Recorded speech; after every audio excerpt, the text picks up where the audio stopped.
Heed my call! Valimar, the Ashen Knight! With The Legend of Heroes Trails of Cold Steel 1 and 2 leaving the PlayStation 3 and the PlayStation Vita behind to pursue greener pastures on the PlayStation 4, their arrival to the platform brought with them a bold threat. A threat to be the greatest JRPG saga of the modern generation. With the release of Trails of Cold Steel 3, we see that this series makes no idle threats to be the best. Unlike other sagas to come before it, Trails of Cold Steel has the potential to truly deliver on its promises. But before we get too deep into this, a few things must be noted.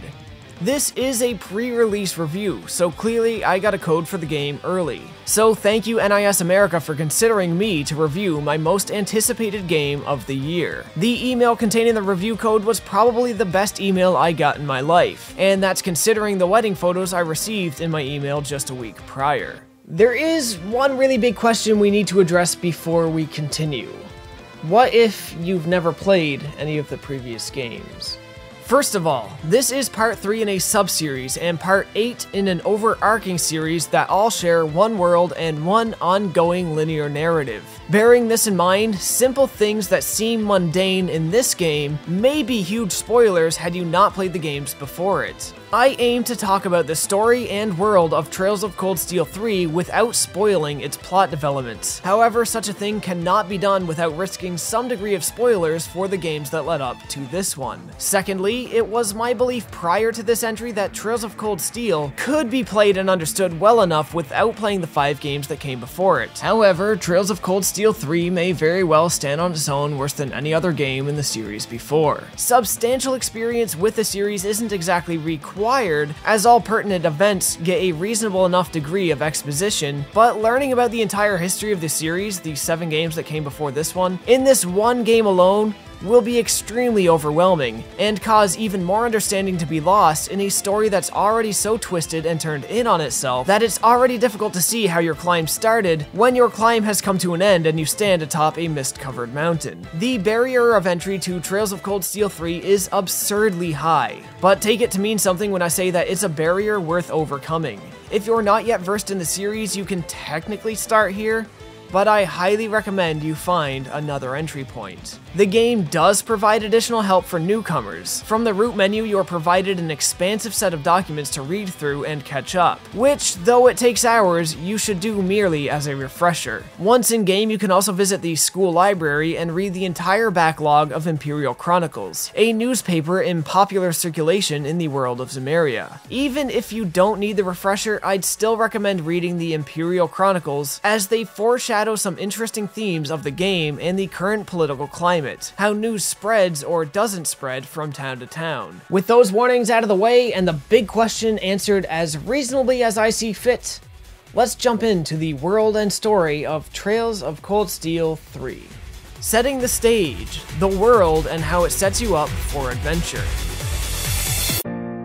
Being the third entry, Cold Steel 3 continues to follow our returning protagonist Rein Schwarzer and all the events that surround him. Rein is the adopted son of a baron whose history prior to his adoption still remains a mystery. He was an attendant of Thor's military academy until a civil war caused him to put his studies on hold. In this time, his peers went on and graduated without him, leaving him to complete his schooling a year late. Cold Steel 3 picks up shortly after Rein's graduation and after the Chancellor's latest war has more or less come to an end. Needless to say, in this year-and-a-half gap between entries, a lot has changed. Rein is recognized throughout Erebonia as a war hero, having used his divine knight Valimar to turn the tides of battle in favor of Erebonia. This war resulted in the annexation of Crossbell and Northumbria, bringing them fully under the control of the Empire as new provinces. Though Rein is recognized as a hero by many within Erebonia, citizens from the previously free and autonomous state Crossbell may see him entirely different. On that token, how Rein views himself is another matter altogether, seeming to have wanted no part in the war to begin with, or the glory and fame that he received as a result. With the war having died down, Rein now takes up a job as an instructor instructor at Thor's Military Academy's branch campus, a newly cobbled together division of Thor's Military Academy built into an old noble estate. The school size is small and populated by a mismatched crew of youths and instructors from all over the nation. Rein takes on the role of teaching the new Class 7, a class in charge of special operations. He has the smallest class of the school and perhaps the most dysfunctional, but hidden among them is a wealth of character struggle that grounds each one in some sort of tragedy or emotional complex. Among the student body, we have characters like Una Crawford, a new Erebonian citizen hailing from the recently annexed province of Crossbell. Una is tore up about her hometown being forcefully overtaken. She despises a large portion of the Empire for dragging Crossbell into their war, and her feelings towards her professor, who was there on the front lines making it all happen, are very conflicted. Trails of Cold Steel 3's characters are stuck in possibly the most complex emotional situations we've seen from the series to date, and the conflict they feel and live with is translated well to the player, making it very easy to understand the whole picture and feel the same sense of conflict yourself. While Rein and his students are getting settled into their new life at Thor's, the neighboring country of Calvard is in the midst of attacks on Erebonia's main roads and border-controlling military installations, as they feel Erebonia's annexation of Crossbell and by extension Northumbria was anything but legitimate. While all this is going on, a new age is dawning for Erebonia, as the separation between commoners and nobility is beginning to be given less importance. Nobles are losing power under the Empire's new political and economic restructuring,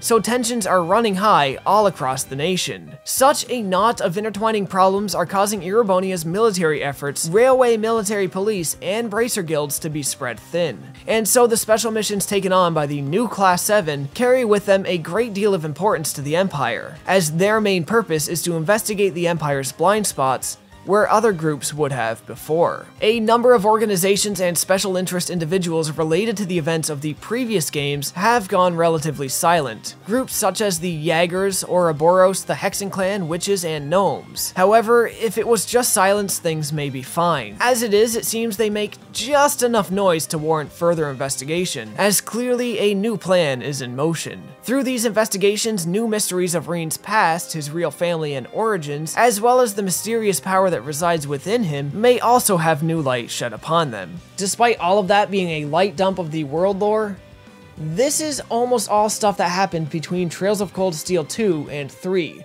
serving only to set the stage for the events of this game. The actual story itself, as per usual, it's a little hard to explain. The Legend of Heroes games are always tough to explain the story in, as the story never fully reveals itself until late in the game. You run through a series of chapters that follow a rather specific formula, like watching through arcs of a show, while hints at an overarching plot are handed out like breadcrumbs, so small and detached from each other that seeing the full picture becomes very difficult until the game wants you to see it. Trails of Cold Steel 3 is no different from its predecessors in this department, though I would argue the dramatic moments that cap off each chapter are far bigger and more impactful than the first two games, and they do a far better job of convincing you early on that there is an overarching plot developing, even if the overarching plot you think is developing isn't the one you should be paying attention to. The writing is, as always, extremely good. From the ability to successfully pull off red herrings, to the ability to create such a massive world filled with grounded characters, to the seemingly impossible ability to juggle so many unique groups of people inherently attached to the overarching plot in logical and believable ways. It is all just masterclass. In saying this, however, it must be noted that conversations do become extremely bloated, not by unnecessary lore dumps, but because of incredibly necessary ones.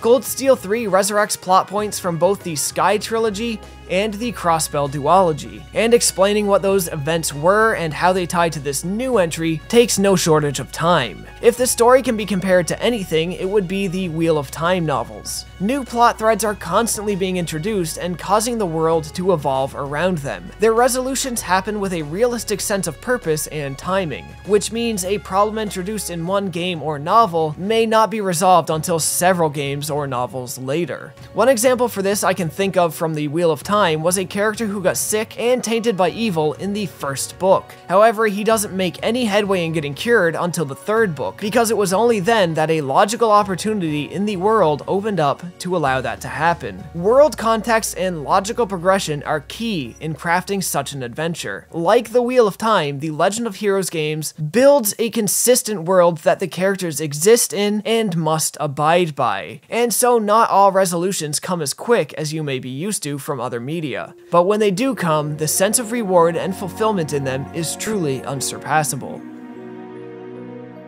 But let's talk about the rinse and repeat chapter formula now, as this should give you a good idea of what to expect from the pace of the game and what you'll be doing with all of your downtime.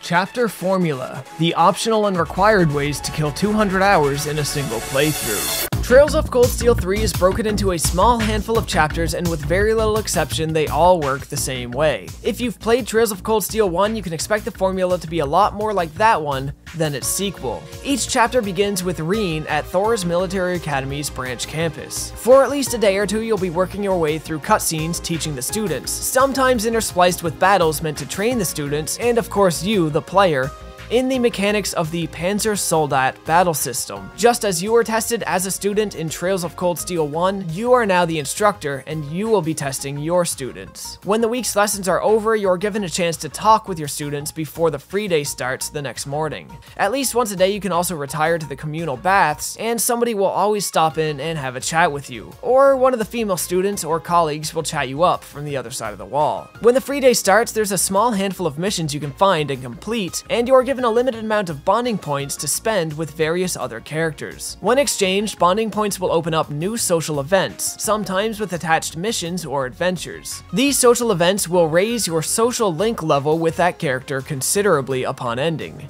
The previously mentioned bath time conversations will raise your social levels as well. We'll talk about the benefits of social links later. With this entry, I tried to focus most of my bonding points on just 2 of the characters, and then spend my other points kind of at random. Trails of Cold Steel 3 has no shortage of great characters that you'll want to know more. One of them I didn't get to know too much about in previous games. She is Rein's new right-hand man, or woman, and is named Altina. So of course I spent a lot of my free time with her. However, there was one character that just wasn't doing it for me. Muse Egret, a mint-haired young girl seemingly enamored with our war hero Rein. She tries to take any opportunity she can to hoe herself out to him. Purely just to see if I could find more reasons to like her, I decided right up front to start spending more time with her as well. It didn't come as too much of a surprise, but I did indeed begin to enjoy her character more from the sides of her that were revealed in these social events. That said, the story still gave me enough reason to like her by the end anyway. In free time, you can also venture around to fish or play Vantage Masters, a neat Magic the Gathering styled card game that is taking the world of Samaria by storm. Random NPCs can be found with Vantage Master decks, and beating them at a game will often net you new powerful cards and other rewards. I loved Vantage Masters and played it a ton, but I do think I preferred the old card game Blade over it, as those games just felt a lot simpler and quicker to get in and out of, which in turn made it feel much easier to trade my time for a match or two. Free time is also useful, of course, for visiting the shops, maintaining your gear, and talking to the NPCs. Like usual, in the Legend of Heroes games, nearly every NPC has a name and a story, and a whole lot to say if you're interested in listening. After each major in-game event, all NPC dialogue is swapped out, and their little stories continue in a way that feels like an organic evolution responding to the world around it. If you are one of those people who spend the 200 hours needed catching every bit of NPC dialogue, you'll be happy to know that it's not a guessing game of who still has stuff to say and who doesn't. When you've exhausted all currently available dialogue for an NPC, the talk icon above their head will switch to a grayscale rather than colored. A small change, but one that will cut down on loads of tedium for some players. Often there is a goal that you as an instructor must accomplish on your free day or the night before, but this mostly just involves talking to a handful of people. Simple things like helping the student body decide what clubs to join, or dropping off student handbooks for them. When your free day moves into the evening, you're given 1 additional bonding point to spend, and the day ends. If any of this stuff sounds boring to you, then some of the greatest parts of this series, its characters and world building, probably aren't going to interest you too much. But a lot of this stuff is optional as well. You can skip the fishing and Vantage Masters. You can neglect your bonding points and just power straight on through to the next required mission. And on that note, every time you're at the school, the game will serve you with 1 mandatory mission in an area called Untitled Keep. This is essentially a large multi-floor dungeon, similar in visual design to the ones found in Tokyo Xanadu. The Keep's only purpose is to teach students new combat and dungeon abilities, and allow Professor Schmidt to study them and gather combat data. You'll do one new floor in this dungeon every chapter.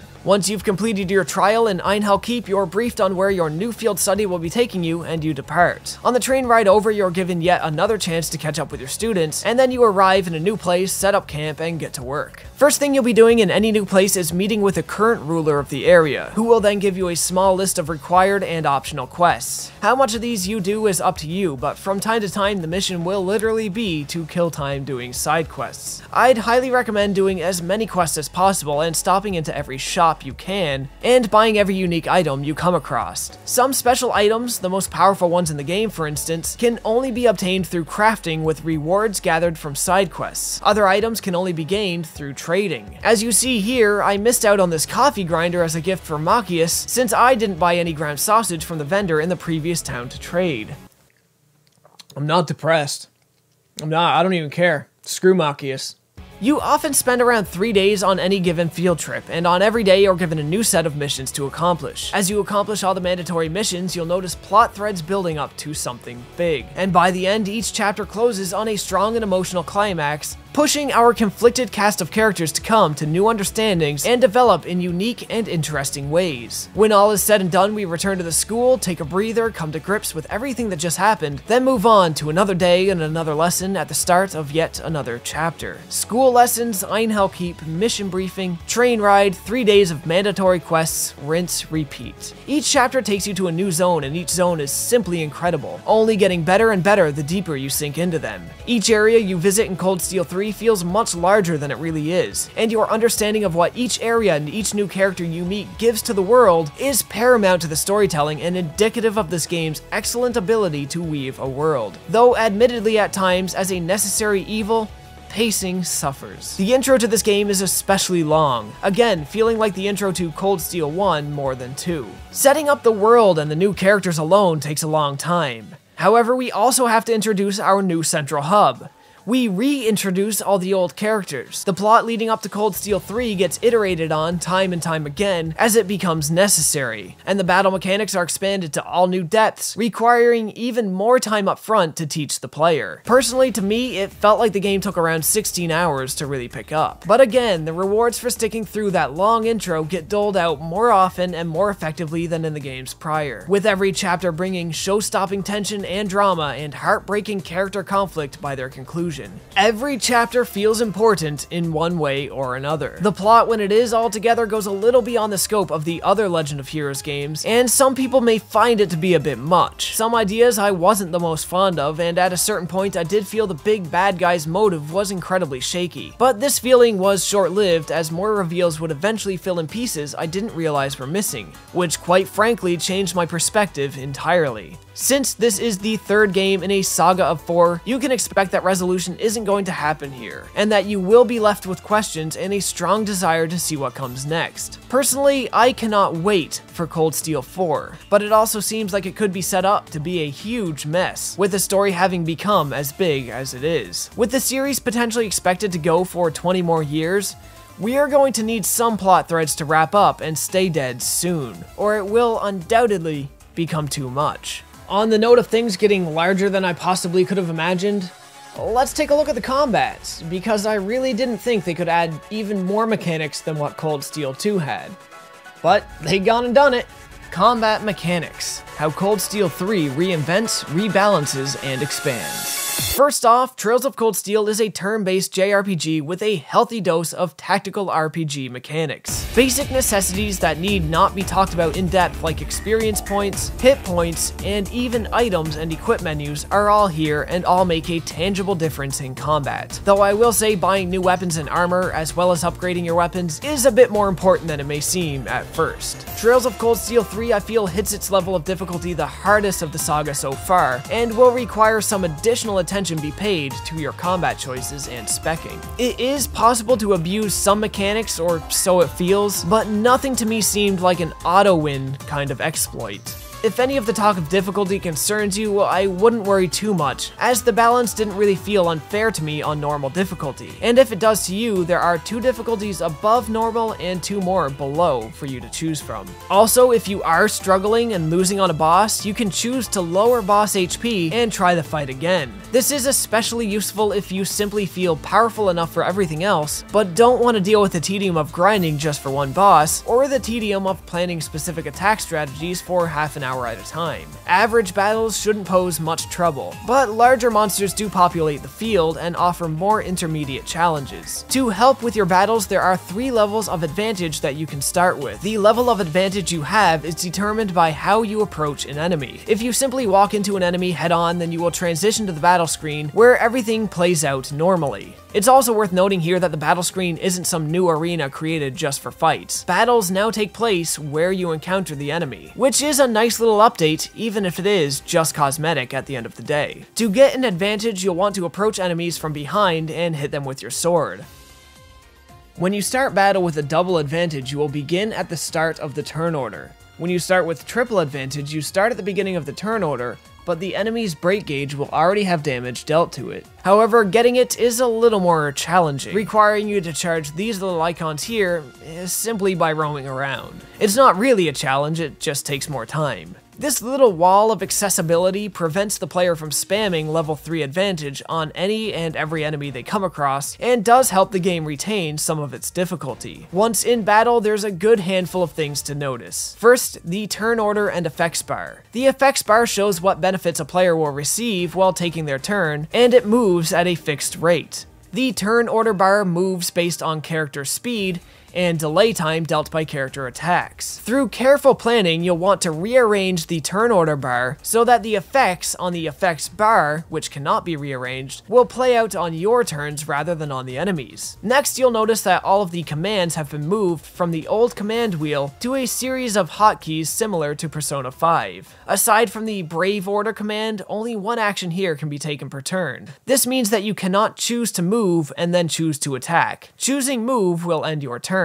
and choosing attack will automatically move your character into position and launch an attack, ending your turn. Brave orders you can use on any of your character's turn at no cost to the turn order. However, it will cost a certain amount of brave points, and more on those later. Every member of your party has 1 or 2 unique brave orders they can issue, and the result of these, more often than not, is a temporary stat boost. Somebody like Rein, for instance, can raise your damage output for a set amount of turns, or they can make casting time immediate. Yuna can raise your break damage, and Altina can grant you perfect guard and reflect for a number of turns. Brave orders and the careful planning and use of them I found almost integral to boss battles. They really can turn the tide if you know how to make use of them.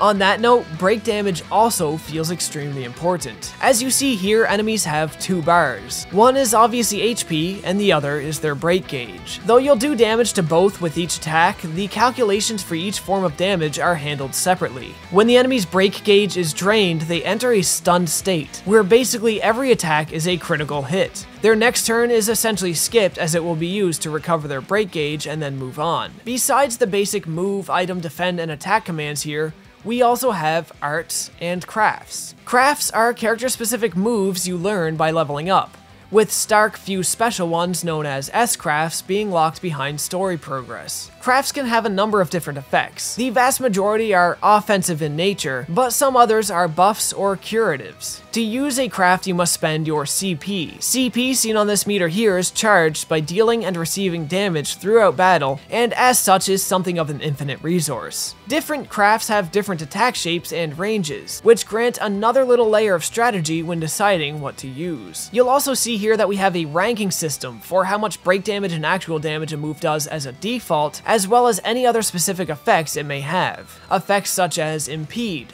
which will prevent an enemy's upcoming attack if your attack lands successfully. Of course, enemy weaknesses will also play a huge role in your damage output. On this screen here, we have a wealth of information to use to our advantage. Which types of weapons the enemy is weak to, what % of damage they will take when being attacked from each element, ranging from 0 to 200%, and how likely they are to have a status effect take a hold on them. S crafts, as mentioned earlier, are a little different from other crafts. They require a minimum of 100 CP to use, but they don't deal their max damage unless you have 200 CP to spend on them. S crafts are the strongest attacks any one character has, and come at a great cost for good reason.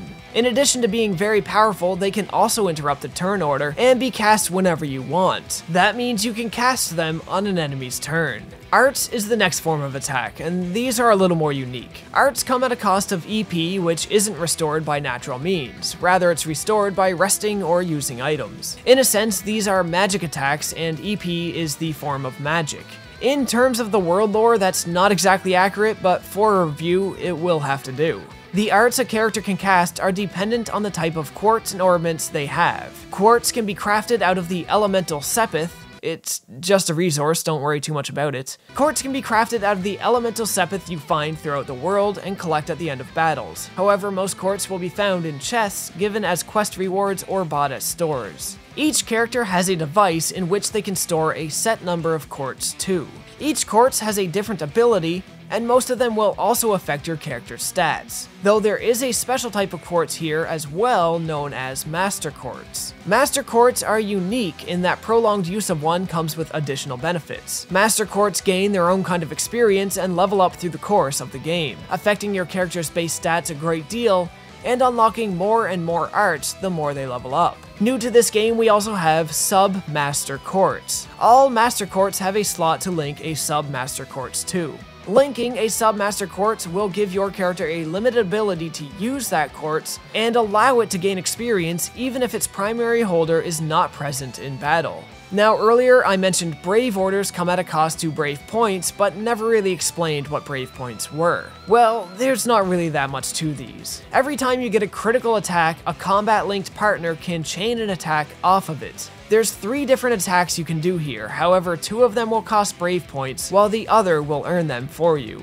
Assist attacks will gain you 1 Brave Point every time you use them. Rush attacks will send both combat-linked partners in for another attack at the cost of 2 BP. And at the cost of 5 BP, you can use the Burst attack to send all active party members in for an onslaught of attacks. Now I've mentioned combat links a couple times. This is worth a closer look, as it highlights why raising your social levels with people is so important. The more you fight while linked to one person and the more time you spend with them in social events, the more you charge your social level with them. The higher the social level, the more special effects you have while fighting beside them. These effects make a huge difference in battle and aren't to be ignored. They can range from simple things like a character jumping in the way to block an enemy from attacking your partner, or a character outright reviving you upon death without the use of items or magic. There's a whole lot more social links can do, but for now we're going to leave it at just those 2 examples. It's worth noting here as well that if you ever do need to grind, the game does have a fast forward function. It also has an auto battle system, which doesn't really make good decisions so much as efficient, low cost ones. In essence, it just spams the attack button.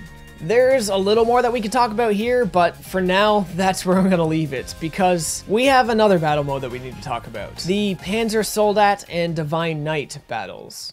Yes, that's right. As if one deep battle system wasn't enough, we have another battle system thrown in here with a slightly different set of mechanics and an entirely new meta. Panzer Soldats and Divine Knights are essentially just giant anime mechs that you will fight in at least once or twice each chapter. Many things remain the same as regular battles here, such as a knight's ability to attack in a regular fashion or with crafts, and how CP is charged by taking and dealing damage. However, a number of other things are different. Enemy placement here does not matter, as the knights are in fixed positions for the entirety of the battle. You can see when an enemy has an attack coming and see exactly who they're targeting so that you may plan around it. Blocking and impeding is much more important here as well, and healing doesn't come as easily. Healing your mechs comes at a great cost to EP, but EP will mostly be getting drained by your support members casting arts. Using EP to heal or charging EP so that you can have enough to heal with will each take a turn, and you'll find yourself playing much more defensively than normal. Unlike other enemies, most enemies here can be targeted in a number of different areas, each with their own weaknesses for you to discover. Critical attacks still grant the chance for Brave Points, and those Brave Points can still be used in exchange for additional chained attacks. However, Brave Orders are no longer a thing.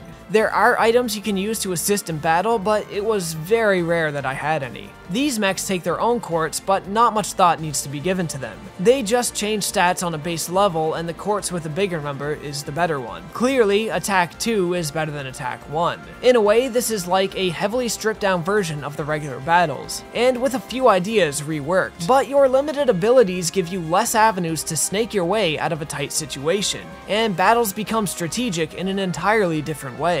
In stating that though, a hard Panzer Soldat battle is still much easier than a hard boss battle on foot. The balance here is much more level, and so basic logical deductions and strategy should get you by just fine. Now, let's look at some more technical aspects of the game. The art, the sound, the performance, voiceovers, and yes, the thing many of you at home are waiting to hear about, the translation.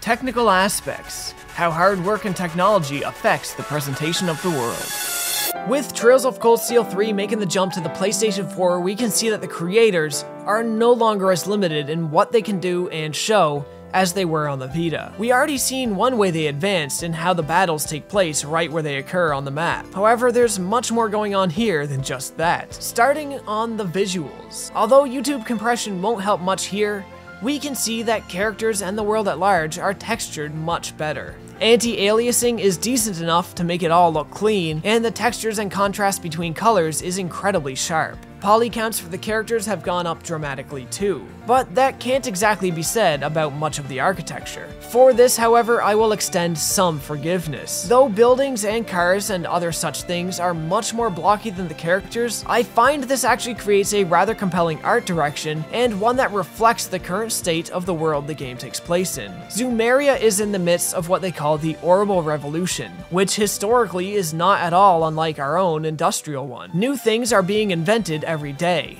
and with much of this being new, it makes sense for a lot of it to be rather obtuse in design. Think about the history of automobiles for a moment. From the cars we had when they were still new, looking a lot more like carriages designed to be pulled by horses, to the awesome muscle cars of the 70s and 80s. Zumeria is still at those early stages. It wouldn't make sense for them to have such sleek designs and refined technology quite yet. Performance, on the other hand, is a different thing. 99% of the game runs fine, at a good solid 60 frames per second in 1080p. Wherever there is slowdown, it's usually at a time where it doesn't matter, or it's something done for cinematic effect. However, late into the game, I did find one dungeon and one mansion heavily populated with people where the frame rate just tanked. I won't show the mansion as I feel it's too late into the game and shows more than I want to give away, but this dungeon should be pretty fair game as no context can be gained simply by seeing its color palette. Several times in this dungeon when leaving a battle, the frame rate just slowed to a crawl. It was momentary and never created any real issues, but it was a little concerning, and I believe this shows that Falcom is still rather new to this whole PlayStation 4 thing. Still though, that was over 60, nearly 70 hours into my playthrough. And on that note, for those curious, it took me just over 85 hours to complete the game. I done most of the side quests I could come across naturally, but in the interest of getting through the game in a timely manner,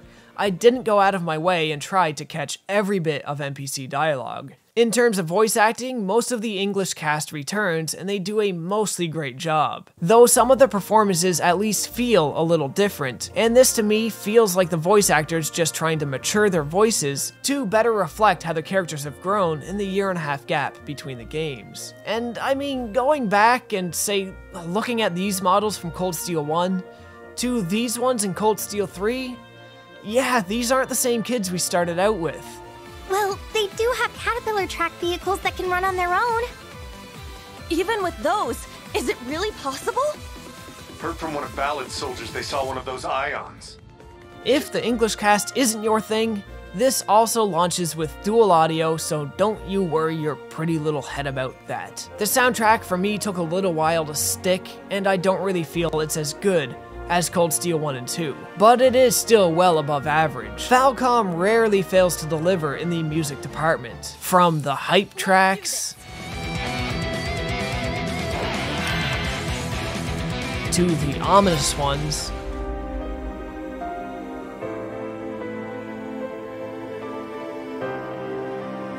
Cold Steel 3 has a lot of quality tunes to enjoy.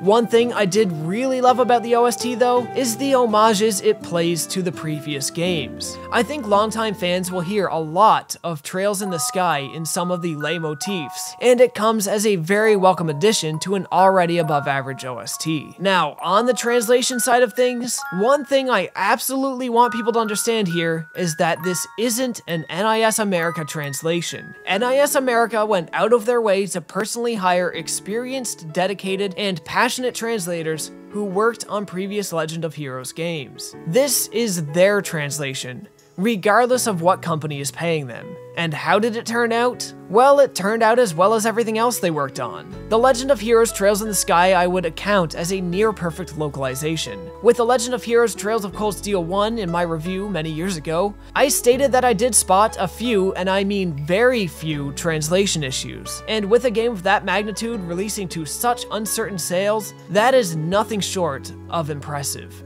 Cold Steel 3's translation is about exactly on par with Cold Steel 1's, as far as I can tell. There are some issues here and there, but again, they are very few and far between, and most of what I've seen, NIS America already knows about. When they provided me this review code, they also gave me a small document with lines they already have ready to be fixed and updated with a day 1 patch. So if I seen scant few issues, you'll see even less.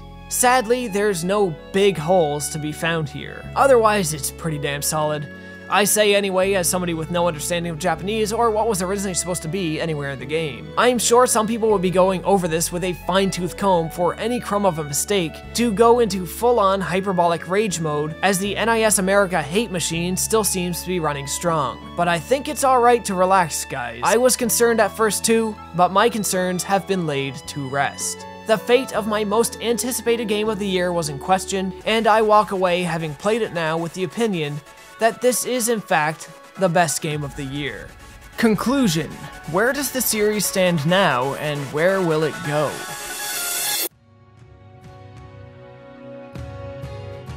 Trails of Cold Steel threatens to be the best JRPG saga of our generation, and Trails of Cold Steel 3 only brings that threat closer to a reality, expanding its world lore to depths previously unseen, and giving us characters put in uniquely complex situations. It takes you on a journey as big and out of this world as it is small and relatable. Plot threads twist and turn around each other in a way that only a true master of writing can make work, and the characters and world develop naturally around them to make it all feel organic and as if it's all really happening. No matter how crazy things get, world cohesion and context never breaks. Characters never stop being who they are, and no events happen without a logical reason. Combat has evolved to better address exploits found in previous games, limiting some functions while giving you new ones in a way that makes strategy much more engaging. A stellar voice cast in both English and Japanese, backed up by an above-average soundtrack riddled with fanservice for longtime fans, carries the adventure every step of the way. A leap in graphics and capabilities launches the series into the new generation with little effort, while not sacrificing its distinct art style, previously born out of limitation. The biggest issue is, of course, the high barrier of entry, but then this game was never meant to be taken on its own, and I would highly recommend nobody does. If you've never played a Legend of Heroes game before, you can start at Cold Steel 1. But by the time you make it to Cold Steel 3, you'll find yourself missing a great deal of context. If you want to get the full experience, I'd recommend doing it in a linear fashion. Start at Trails in the Sky. Even if you find Trails in the Sky first chapter hard to get into, all I can say is to keep going. Do nothing but go forward, relentlessly, without looking back. As long as you do that, I am sure you're gonna find a series that will stick with you a lifetime. Thanks for watching.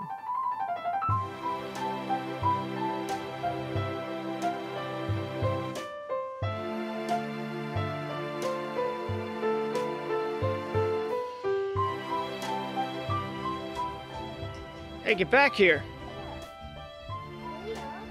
You're not allowed outside.